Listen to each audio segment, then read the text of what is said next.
Hello friends, मैं नरेश चौक से आपके अपने यूट्यूब बेलटेक चैनल पर आपका स्वागत करता हूं। फ्रेंड्स, मैंने जो लास्ट में वीडियोस बनाए हैं उनमेम कई बार HZA या HAZ या हीट अफेक्टेड जोन की बात की है। तो चलिए फ्रेंड्स, आज हम इसी के बारे में बात करने वाले हैं। आज का वीडियो मैंने HAZ पर ही बनाया हुआ है, मीन्स हीट अफेक्टेड जोन पर ही बनाया है। तो चलिए फ्रेंड्स, बिना टाइम गवाए चलते हैं अपने वीडियो पर और जानते हैं आज हम क्या क्या जानने वाले हैं HAZ या हीट अफेक्टेड जोन के बारे में।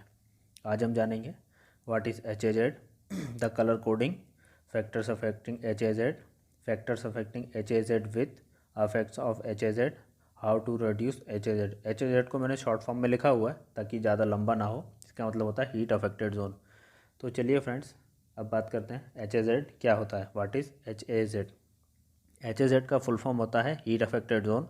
ये मेटेलिक कटिंग या वेल्डिंग के टाइम जनरेट होता है जब पेरेंट मटेरियल में हाई हीट इनपुट किया जाता है up to melting point, means material को मेल्टिंग पॉइंट तक हीट किया जाता है, उस टाइम ये जनरेट होता है।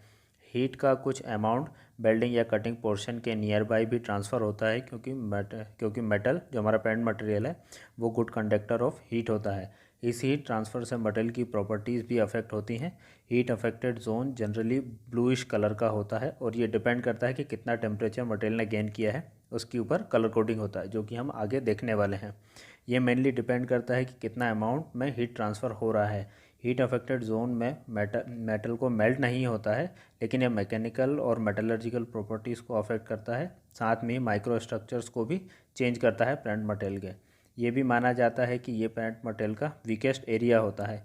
इन्हीं सब पॉइंट्स को ध्यान में रखते हुए HAZ को पहचानना और उसके अफेक्ट्स को और क्वालिटी पैरामीटर्स पर इम्पॉर्टेंट होता है दोस्तों। चलिए, मैंने आगे एक स्नैप अटैच किया हुआ है, देखते हैं। यहाँ पे देखिए वेल्डिंग परफॉर्म हो रहा है। ये दोनों उसको जॉइंट को यहाँ पे जॉइंट हमारा जनरेट किया गया है। ये जो आपको ब्लू दिख रहा है यही हमारा हीट अफेक्टेड जोन, और ये जितना जहाँ तक एंड तक दिख रहा है ये हमारे हीट अफेक्टेड जोन की बाउंड्री लाइंस हैं, आप देख सकते हैं। और यहाँ पे इनिशियल में ये अलग अलग कलर कोडिंग दिख रहा है, मीन्स यहाँ तक अलग अलग टेम्परेचर रीच आउट हुआ है, तभी इसका अलग अलग कलर कोडिंग दिख रहा है। चलिए, अब हमारी नेक्स्ट स्लाइड पे चलते हैं, जो कि है द कलर कोडिंग। यहाँ पे आप देखिए, एक साइड में कलर लिखा हुआ है, दूसरी साइड में टेम्परेचर लिखा हुआ है। मीन्स एक साइड में कलर लाइट येलो है, इसका मतलब है कि ये 550 डिग्रीज फ़ारेनहाइट या फिर 290 डिग्री सेंटीग्रेड तक पहुंचा है यहाँ का टेम्परेचर। अगर स्ट्रॉ येलो है तो 640 डिग्री फ़ारेनहाइट या 340 डिग्री सेल्सियस तक पहुंचा है टेम्परेचर। और अगर येलो है, मीन्स प्योर येलो है, तो 700 डिग्री फ़ारेनहाइट या फिर 370 डिग्री सेंटीग्रेड तक यह हमारा हीट अफेक्टेड जोन या टेम्परेचर पहुंचा है। ब्राउन कलर में है तो 735 डिग्री सेल्सियस 735 डिग्री फ़ारेनहाइट या फिर 390 डिग्री सेंटीग्रेड तक पहुंचा है। अगर पर्पल ब्राउन है, पर्पल और ब्राउन का मिक्स है, तो 790 डिग्री फ़ारेनहाइट और 420 डिग्री सेल्सियस तक पहुंचा है। अगर डार्क पर्पल है तो 840 डिग्री फ़ारेनहाइट या फिर 450 डिग्री सेल्सियस तक पहुंचा है। अगर ब्लू कलर में है तो 1000 डिग्री फ़ारेनहाइट या फिर 540 डिग्री सेल्सियस पहुंचा है। और अगर डार्क ब्लू में है, जो कि लास्ट है, या अगर यहाँ 1110 डिग्री फ़ारेनहाइट या फिर 600 डिग्री सेल्सियस तक हमारा टेम्परेचर गेन किया है मटेरियल ने इस पॉइंट पर। चलिए, अब हमारी नेक्स्ट स्लाइड पर चलते हैं और देखते हैं कि कौन कौन से फैक्टर्स होते हैं जो HAZ को हेल्प आउट करते हैं कंटेमिनेशन में या टेम्परेचर गेन करने में या एक्सपांड होने में। तो यहाँ कुछ 4 मैंने पॉइंट्स मेंशन किए हैं, जो कि हैं surface condition, surface contamination, oxygen की अवेलेबिलिटी और क्रोमियम कंटेंट। तो चलिए, अब इनको एक एक करके जानते हैं किस तरह से ये हेल्प आउट करते हैं। सरफेस कंडीशन, पेरेंट मटेरियल की सरफेस अगर ज़्यादा रफ़ है या फिर स्मूथ नहीं है तो ये जल्दी ऑक्सीडाइज होगा और जल्दी से कलरेशन प्रोड्यूस करेगा। मींस अगर रफ सरफेस है तो कलरेशन जल्दी से प्रोड्यूस होगा HAZ के अंदर। सेकंड पॉइंट है हमारा surface contamination. Contamination means presence of rust, oil या पेंट अवेलेबल होना सरफेस पर। ये सभी कंटेमिनेंट्स हीट ट्रांसफ़र को अल्टर तो करते हैं, लेकिन HAZ means heat affected zone का एक्सटेंशन सेम ही रहता है, मीन्स जहाँ तक उसको जाना वहीं पर रहता है, बस उसके हीट ट्रांसफ़र को अफेक्ट करते हैं ये। चलिए, अब हमारा नेक्स्ट है ऑक्सीजन अवेलेबिलिटी। मीन्स अगर हमारी हीट में ऑक्सीजन का परसेंटेज ज़्यादा है तो हीट ज़्यादा प्रोड्यूस होगी, जिसकी वजह से HAZ भी ज़्यादा बड़ा होगा। और अगर हम ऑक्सीजन की सप्लाई को मॉडरेट करते हैं तो ऑक्सीडेशन भी कम होगा और हम HAZ भी रिड्यूस हो सकता है इसकी वजह से। और नेक्स्ट पॉइंट है क्रोमियम कंटेंट। क्योंकि क्रोमियम कंटेंट ऑक्सीडेशन को कम करता है। सो अगर हम हायर क्रोमियम कंटेंट मटेरियल का यूज़ करते हैं तो हीट ट्रांसफ़र भी कम होगा और HAZ भी हमारा लिमिटेड एरिया में ही फैलेगा।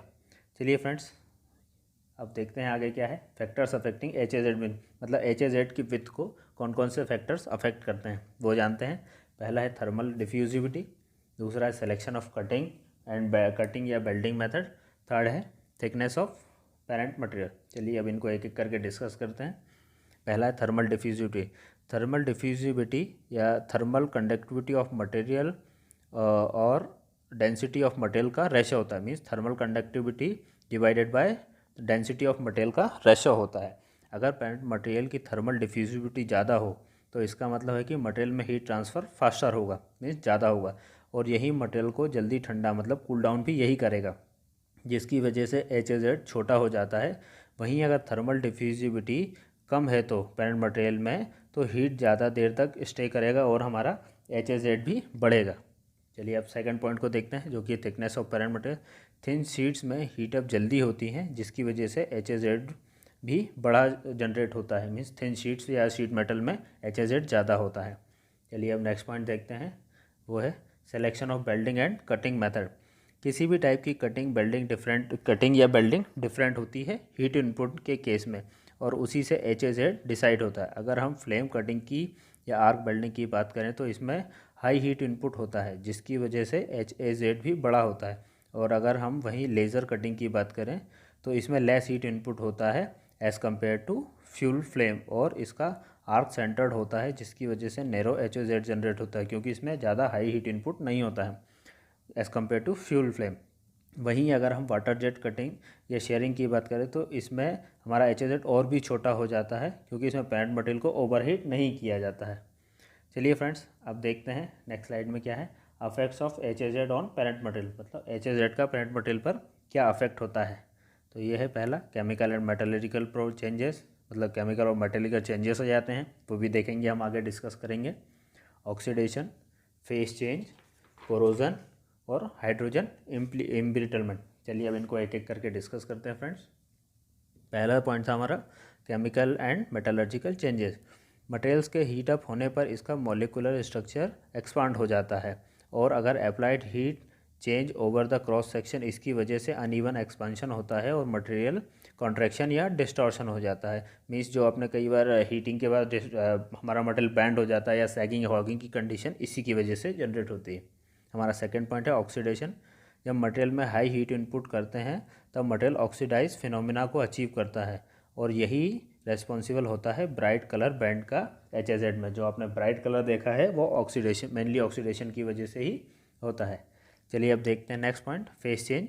हाई हीट की वजह से ऑस्टेंटिक स्टेनलेस स्टील चेंज हो जाता है मार्टेन स्टेनलेस स्टील में, जो कि हार्डर और ब्रिटल होता है। ऑस्टेंटिक स्टेनलेस स्टील से कई बार तो ये मटेरियल को वीक भी कर देता है फ्रेंड्स, इसलिए HAZ को पहचानना बहुत ज़रूरी है। ऐसा ना हो कि हमने कोई मटेरियल सप्लाई किया और वो यूज़ के टाइम पे ब्रेकआउट हो जाए या क्वालिटी पैरामीटर्स को अचीव ना हो कर पाए। चलिए फ्रेंड्स, हमारा नेक्स्ट पॉइंट है कोरोजन।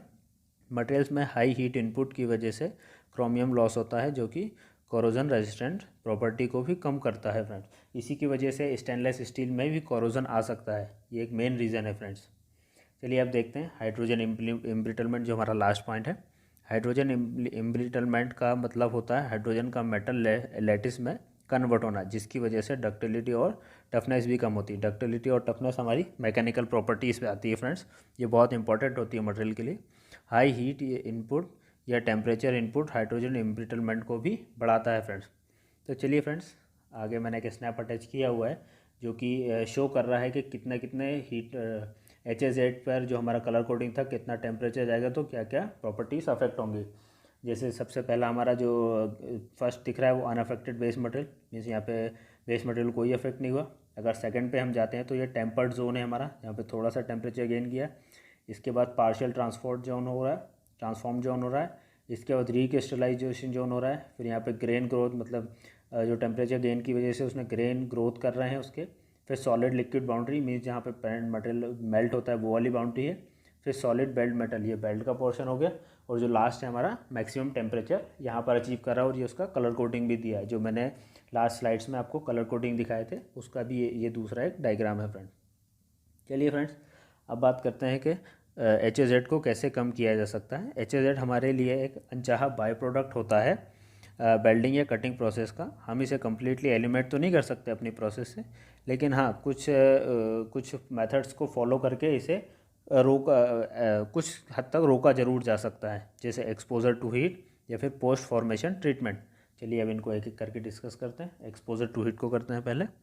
अभी तक हमने देखा है कि ये पता चला है कि HAZ का main reason excess high heat input है पेरेंट मटेरियल में। अगर हम एक्सपोजर टाइम को कम कर देते हैं तो हमारा HAZ या हीट अफेक्टेड जोन भी कम हो जाएगा, और इसे कम किया जा सकता है बेल्डिंग या कटिंग की स्पीड से।